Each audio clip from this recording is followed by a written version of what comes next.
Capítulo 71. Servo dos servos.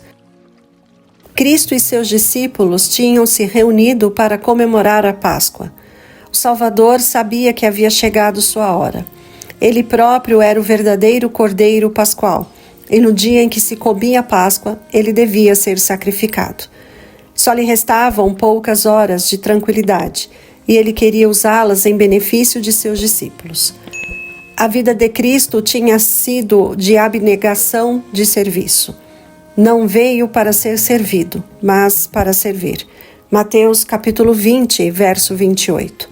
Tinha sido a lição dada em cada um dos seus atos. Mas os discípulos ainda não haviam aprendido a lição. Nessa última Páscoa, Jesus estava perturbado. Seu rosto se mostrava sombrio. Os discípulos sentiram que alguma coisa pesava sobre sua mente. Ao se reunirem em volta da mesa, ele disse: "Desejei ansiosamente comer esta Páscoa com vocês antes de sofrer.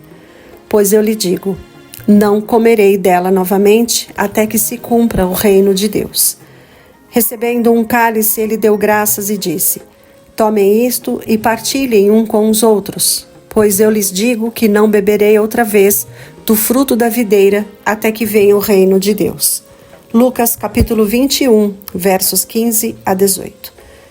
Cristo estava agora à sombra da cruz e da dor torturava seu coração.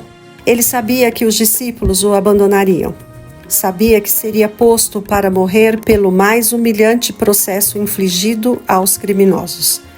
Sabia quão ingrato e cruel podia ser o povo que ele veio salvar. Sabia que, para muitos, o sacrifício que devia fazer seria em vão. Ciente de tudo que estava diante dele, era natural que estivesse sobrecarregado com o pensamento de sua humilhação e sofrimento. Contudo, ele não pensou em si mesmo. Seu cuidado pelos discípulos era o que predominava em sua mente.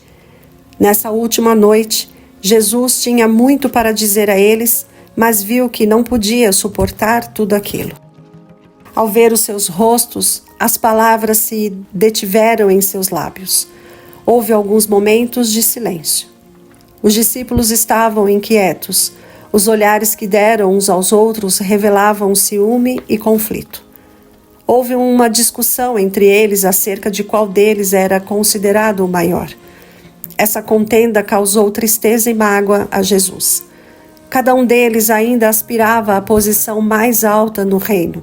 A ousadia de Tiago e João, que terem pedido a mais elevada posição, irritou os outros 10 e ameaçava dividir o grupo. Judas foi o que expressou mais duramente diante de Tiago e João. Quando os discípulos entraram no aposento superior, Judas se apressou a tomar lugar à esquerda de Cristo. João estava à direita. Se houvesse mesmo uma posição mais alta, Judas estava decidido a ficar com ela. Outra causa de conflito havia surgido. Era costume que um servo lavasse os pés dos convidados. Naquela ocasião, o jarro, a bacia e a toalha estavam prontos em seu devido lugar. Porém, como não havia nenhum servo, era dever dos discípulos realizar a tarefa. No entanto, todos eles já tinham decidido que não fariam o papel de servo. Fingiam não se incomodar com a situação. Seu silêncio indicava que não estavam dispostos a se humilhar. Como devia Cristo levar esses pobres seguidores aonde Satanás não pudesse obter uma clara vitória sobre eles?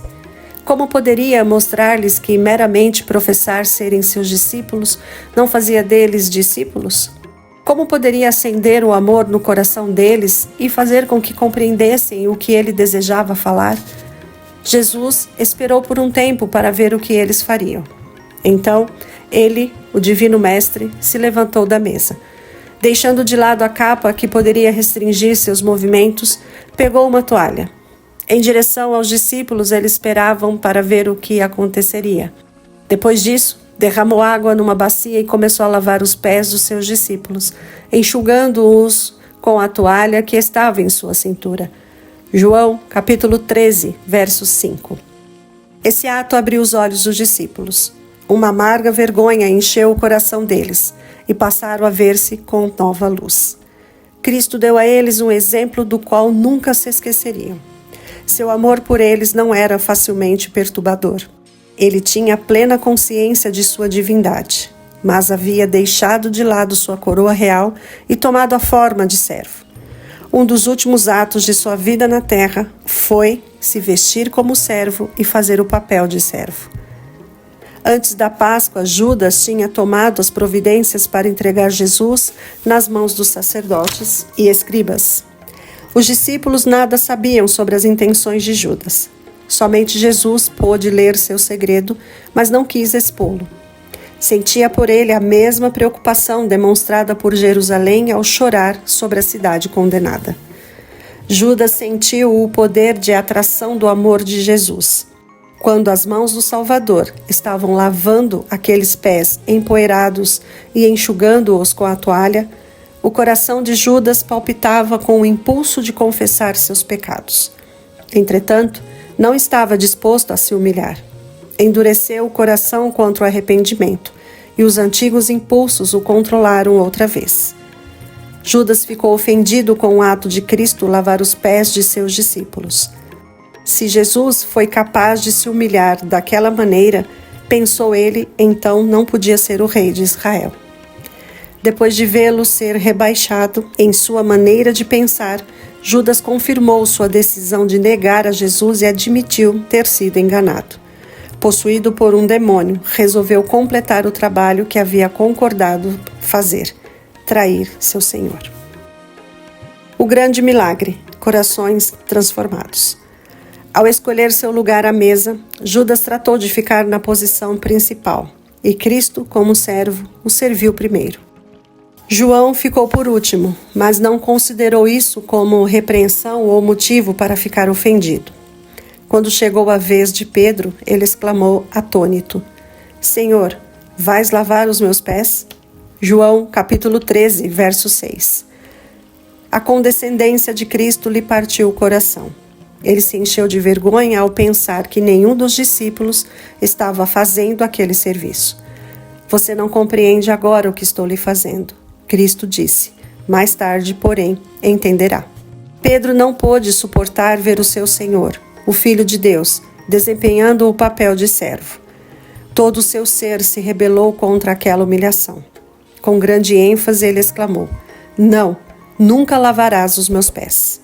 Cristo disse: Se eu não os lavar, você não terá parte comigo. Cristo tinha vindo para lavar o coração da mancha do pecado. Pedro estava recusando a purificação superior, incluída na inferior. Em realidade, estava rejeitando seu Senhor.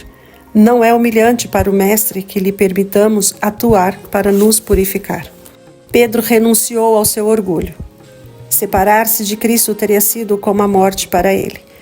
Não apenas os meus pés, mas também as minhas mãos e a minha cabeça. Respondeu Jesus: Quem já se banhou precisa apenas lavar os pés. Todo o seu corpo está limpo. Vocês estão limpos, mas nem todos. O significado dessas palavras vai além da purificação do corpo. Cristo está falando da purificação superior ilustrada pela inferior. Alguém que sai do banho está limpo, mas os pés calçados de sandália precisam ser lavados outra vez. Assim, Pedro e seus irmãos tinham sido lavados na grande fonte aberta para o pecado e a impureza. A tentação os tinha conduzido para o mal, e eles ainda precisavam da graça purificadora de Cristo. Jesus queria lavar a divisão, o ciúme e o orgulho do coração deles. Isso era muito mais importante do que lavar-lhes os pés empoeirados. Com o espírito que demonstravam ter, nenhum deles estava preparado para ter comunhão com Cristo. Até que fossem trazidos para um estado de humildade e amor, eles não estavam preparados para tomar parte no serviço memorial que Cristo estava para estabelecer. O orgulho e o egoísmo buscam criar contendas, mas Jesus limpou tudo isso ao lavar os pés dos discípulos. Ocorreu uma mudança em seus sentimentos. Jesus pôde dizer: Vocês estão limpos. Agora havia união dos corações e o amor de uns para com os outros. Com exceção de Judas, todos estavam prontos a conceder ao outro a posição mais alta. Agora eles podiam receber as palavras de Cristo. Nós também fomos lavados no sangue de Cristo. No entanto, muitas vezes a pureza do coração é contaminada. Devemos ir a Cristo em busca da graça purificadora. Quantas vezes colocamos nosso coração pecador e poluído em contato com o coração de Cristo? Como são dolorosos para Ele o nosso temperamento ruim, nossa vaidade, nosso orgulho. No entanto, devemos levar todas as nossas enfermidades e impurezas a Jesus. Ele é o único que pode nos lavar e deixar limpos. Porque Cristo instituiu esse serviço religioso. Depois de Cristo lavar os pés dos discípulos, ele disse: Vocês entendem o que lhes fiz? Vocês me chamam Mestre e Senhor, e com razão, pois eu sou. Pois bem, se eu, sendo Senhor e Mestre de vocês, lavei-lhes os pés, vocês também devem lavar os pés uns dos outros. Eu lhes dei o exemplo para que vocês façam como lhes fiz. Digo-lhes verdadeiramente que nenhum escravo é maior do que o seu senhor, como também nenhum mensageiro é maior do que aquele que o enviou. João capítulo 13, versos 12 a 16. Para que o seu povo não fosse extraviado pelo egoísmo que vive no coração natural, o próprio Cristo deixou um exemplo de humildade. Sendo igual a Deus, ele fez o papel de servo para com seus discípulos. Aquele diante de quem todo joelho se dobrará, se dobrou para lavar os pés dos que o chamavam de Senhor. Ele lavou os pés do seu traidor. Deus não vive para si. Ele está constantemente suprindo as necessidades dos outros. A Jesus foi dado ficar como cabeça da humanidade para que, por seu exemplo, pudesse ensinar o que significa servir. Ele serviu e ajudou a todos. Dessa maneira, viveu a lei de Deus e, com seu exemplo, mostrou como devemos lhe obedecer. Depois de lavar os pés dos discípulos, Jesus disse: Eu lhes dei o exemplo para que vocês façam como lhes fiz. Com essas palavras, Cristo estava estabelecendo um serviço religioso. O ato do nosso Senhor fez dessa humilhante cerimônia uma santa ordenança. Os discípulos deviam observá-la para que sempre tivessem em mente as lições de humildade e serviço ensinadas pelo Salvador.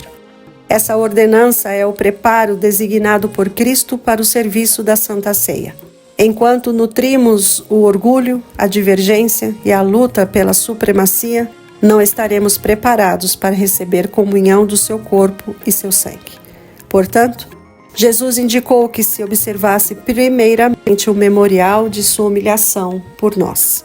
No coração humano, existe a disposição de se achar superior ao irmão, de trabalhar para si e de buscar o posto mais elevado. Muitas vezes, isso resulta em desconfiança e amargura. O serviço que vem antes da ceia do Senhor deve nos tirar do egoísmo, da exaltação própria, nos trazendo a humildade de coração que vai levar-nos a servir nossos irmãos e irmãs.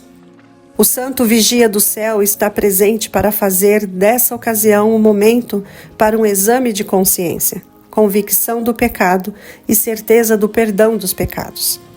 Cristo está ali para mudar a corrente de pensamentos que tem fluído por canais do egoísmo.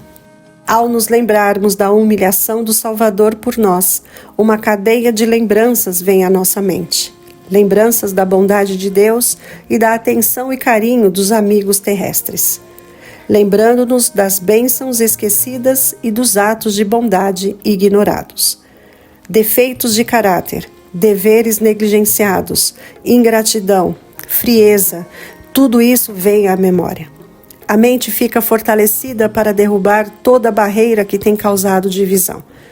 Os pecados são confessados e perdoados. A graça subjugadora de Cristo une os corações. Começamos a desejar uma vida espiritual mais elevada. A alma será erguida. Podemos tomar parte da Santa Ceia como os raios fulgurantes da justiça de Cristo, enchendo o templo do coração. Para os que recebem o espírito desse serviço religioso, ele nunca poderá se tornar um mero ritual. Sempre que essa ordenança é devidamente celebrada, os filhos de Deus se comprometem a dar sua vida ao serviço desinteressado um pelo outro. O mundo está cheio de pessoas que precisam do nosso auxílio. Aqueles que comungaram com Cristo no aposento superior sairão para servir assim como ele serviu. Agora que vocês sabem estas coisas, felizes serão se as praticarem. João, capítulo 13, verso 17.